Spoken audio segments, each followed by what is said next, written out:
आप सभी को जीतिया व्रत की हार्दिक शुभकामनाएं। जीतिया व्रत की पौराणिक कथा। गंधर्वों के राजकुमार का नाम जीमूतवाहन था। वे बड़े उदार और परोपकारी थे। जीमूतवाहन के पिता ने वृद्धावस्था में वनप्रस्थ आश्रम में जाते समय उन्हें सारा राज सिंहासन सौंप दिया, किंतु उनका मन राजपाट में नहीं लगता था। तब वे भी राज्य का भार अपने भाइयों पर छोड़कर स्वयं वन में पिता की सेवा करने के लिए चले गए। वहीं पर उनका मलयवती नाम की राजकन्या से विवाह हो गया। एक दिन जब वन में भ्रमण करते हुए जीमूतवाहन काफी आगे चले गए, तब उन्हें रास्ते में एक वृद्धा रोते हुए मिली। उनके पूछने पर वृद्धा ने रोते हुए बताया कि मैं नागवंशी स्त्री हूँ और मेरा एक ही पुत्र है। पक्षीराज गरुड़ के सामने नागों ने उन्हें प्रतिदिन भोजन के लिए एक नाग सौंपने की प्रतिज्ञा की हुई है और आज प्रतिज्ञा के अनुसार मेरे पुत्र की बलि का दिन है। चिमूतवाहन ने वृद्धा को आश्वासन देते हुए कहा कि डरो मत माताजी, मैं आपके पुत्र के प्राणों की रक्षा अवश्य करूंगा। आज आपके पुत्र के बदले मैं स्वयं अपने आप को उनके लाल कपड़े में ढककर शिला में लेट जाऊंगा। ऐसा कहकर जीमूतवाहन ने उनके पुत्र के हाथ से लाल कपड़ा ले लिया और वे उसे लपेटकर खुद को बलि देने के लिए चुनी हुई बलि शिला पर लेट गए। नियत समय पर पक्षीराज गरुड़ बड़े वेग से आए और वे लाल कपड़े में ढके हुए जीमूतवाहन को अपने पंजों से दबोचकर पहाड़ के शिखर पर जाकर बैठ गए। अपने चंगुल में गिरफ्तार प्राणी की आंख में आंसू और मुंह से आह निकलता हुआ देखकर गरुड़ बड़े आश्चर्य में पड़ गए। उन्होंने जीमूतवाहन से उसका परिचय पूछा तो जीमूतवाहन ने सारा किस्सा कह सुनाया। गरुड़ जी उनकी बहादुरी और दूसरों की प्राण रक्षा करने में स्वयं का बलिदान देने की हिम्मत से बहुत प्रभावित हुए। प्रसन्न होकर गरुड़ जी ने उन्हें जीवन दान दे दिया और नागों की बलि न लेने का वरदान भी दे दिया। इस प्रकार जीमूतवाहन के साहस से नाग जात की रक्षा हुई। तब से अपने पुत्र की सुरक्षा हेतु जीमूतवाहन की पूजा की परंपरा भी शुरू हो गई। अब सुनिए जीमूत व्रत की दूसरी पौराणिक कथा के अनुसार दो बहनें थी। एक का नाम था सुखिया और दूसरी का नाम था दुखिया। दोनों का भाग्य भी उनके जैसा ही था। जैसा उनका नाम वैसा उनका भाग्य। दुखिया बहुत ही गरीब थी और अपने नाम के अनुरूप ही बहुत दुखी भी रहती थी। उधर सुखिया अपने नाम के अनुसार अमीर भी थी और हमेशा सुखी रहती थी। दोनों एक ही गांव में रहा करती थी। दुखिया सुखिया के घर में काम करती, साफ सफाई करती, खाना बनाती और जो खाना बच जाता वह खाना सुखिया दुखिया को दे देती थी। इसी तरह दुखिया का घर चल रहा था। धीरे धीरे समय बीतता गया। दोनों को दो बच्चे हुए। सुखिया को दो पुत्र थे और दुखिया को भी दो पुत्र थे। जब जिया व्रत का समय आया तो दोनों बहन जितिया व्रत रखने लगी।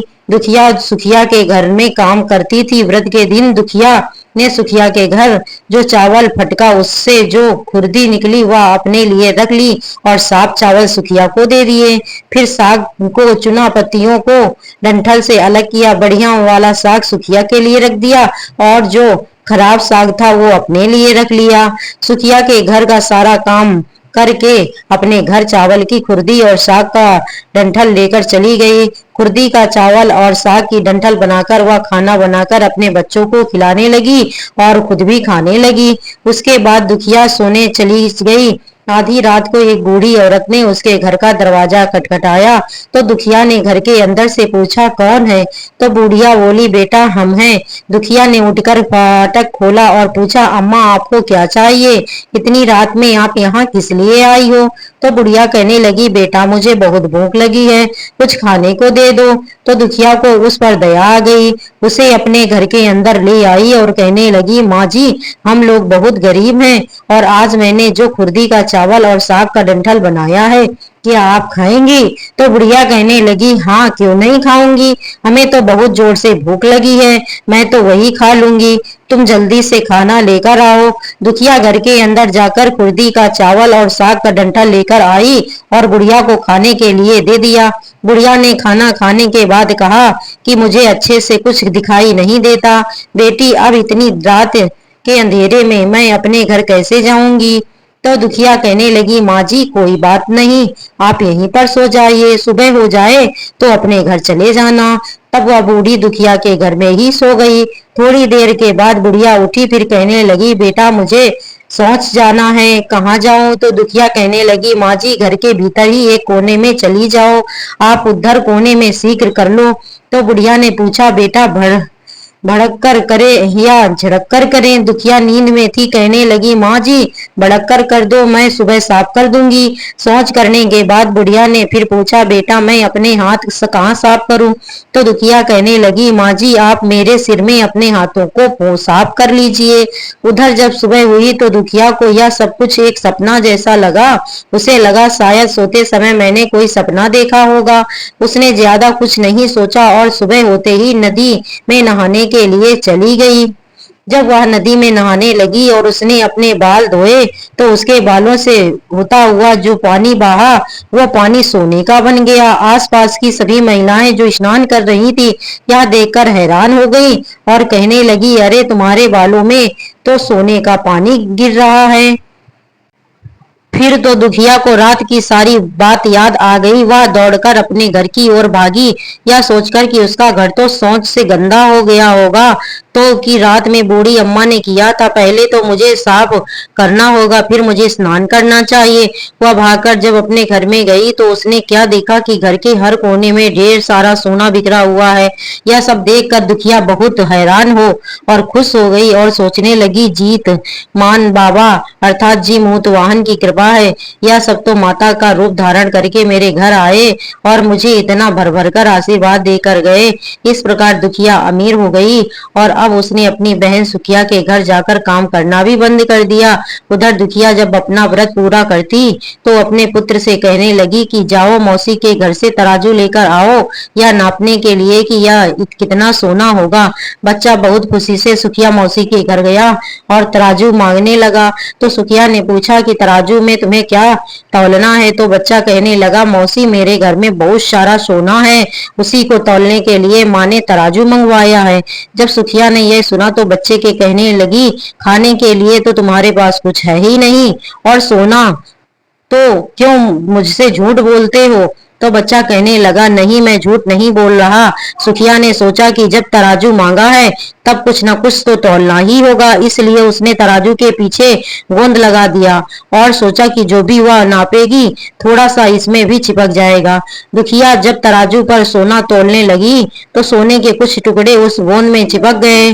जब बच्चा तराजू लौटाने के लिए वापस आया तो सुखिया ने तराजू को उलट पलट कर देखा तो उसे तराजू में सोना लगा हुआ मिल गया। सुखिया ने सोचा उसके घर में जरूर कहीं से सोना आया होगा, इसीलिए तो वह कई दिन से काम भी नहीं आ रही। चलो चलकर देखा जाए कि आखिरकार दुखिया के पास इतना सोना कहाँ से आया। यह सोचकर सुखिया दुखिया के पास जाकर पूछने लगी कि बहन तुम्हारे पास इतना सोना कहाँ से आया कि तुमने तराजू मंगाया? तो दुखिया ने उस रात की सारी कहानी अपनी बहन को बता दी। दुखिया का मन एकदम सच्चा था इसलिए उसने सब कुछ सच सच बता दिया। सुनकर सुखिया के मन में लालच आ गया कि दुखिया के पास तो अब हमसे भी ज्यादा धन आ गया। अब अगले साल जिउतिया व्रत आएगा तो मैं भी ऐसे ही करूंगी, खुर्दी का चावल और साग की डंठल बनाऊंगी। यह सोचकर अगले साल जिउतिया व्रत दोनों बहनों ने रखा। सुखिया के पास तो हर तरह का सुख था और धन भी था, फिर भी वह जिउतिया के दिन चावल फटक कर साफ चावल फेंक रही थी और खुर्दी अपने पास रख रही थी। साग को तोड़कर पत्तियां उसने फेंक दी और डंठल अपने पास रख ली और उसने वही खाना बनाया। खा पीकर पूजा पाठ करके वह सोने चली गई। फिर आधी रात में उसके घर में भी बूढ़ी अम्मा आई और दरवाजा खटखटाया। सुखिया आंखें बंद कर उसी का इंतजार कर रही थी। उसने तुरंत दरवाजा खोला और बूढ़ी अम्मा को अपने घर के अंदर बुला लिया।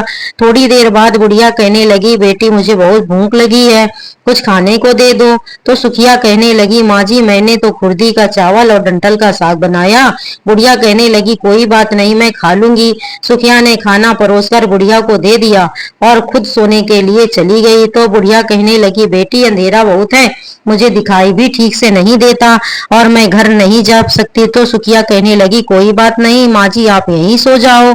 थोड़ी देर के बाद बुढ़िया ने कहा, बेटी मुझे सो जाना है, कहाँ जाऊं? तो सुखिया कहने लगी, माँ जी वही कोने में चली जाओ।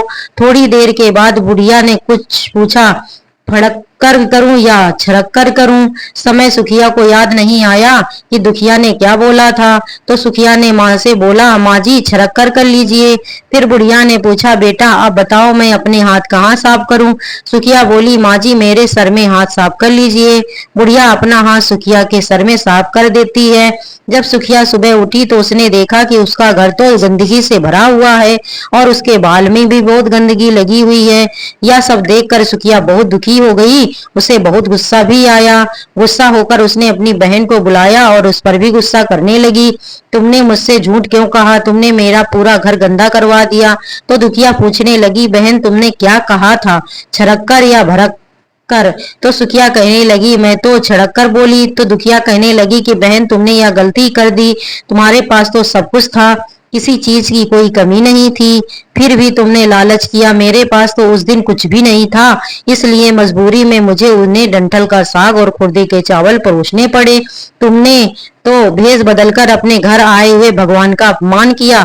सब कुछ रहते हुए भी तुमने उन्हें साग और भात खिलाया, इसलिए तुम्हें लालच नहीं करना चाहिए। और तुम्हारे साथ जो कुछ भी हुआ वह तुम्हारे लालच का फल है, तुम्हें मिला है। बहन दुखिया की बात सुनकर अब सुखिया को अपनी गलती का भारी पश्चाताप हो रहा था, लेकिन अब वह भी करे तो क्या करे। दुखिया को सुखिया की हालत पर तरस आ गया। तब उसने अपने घर में से थोड़ा सा सोना लाकर अपनी बहन को दे दिया ताकि उसका आने वाला समय अच्छे से बीत जाए। यह जितिया व्रत के दिन सुनी जाने वाली पौराणिक कथा। अगर यह कथा आपको पसंद आई हो तो प्लीज वीडियो को लाइक करें, चैनल को सब्सक्राइब करना न मत भूलिए। धन्यवाद।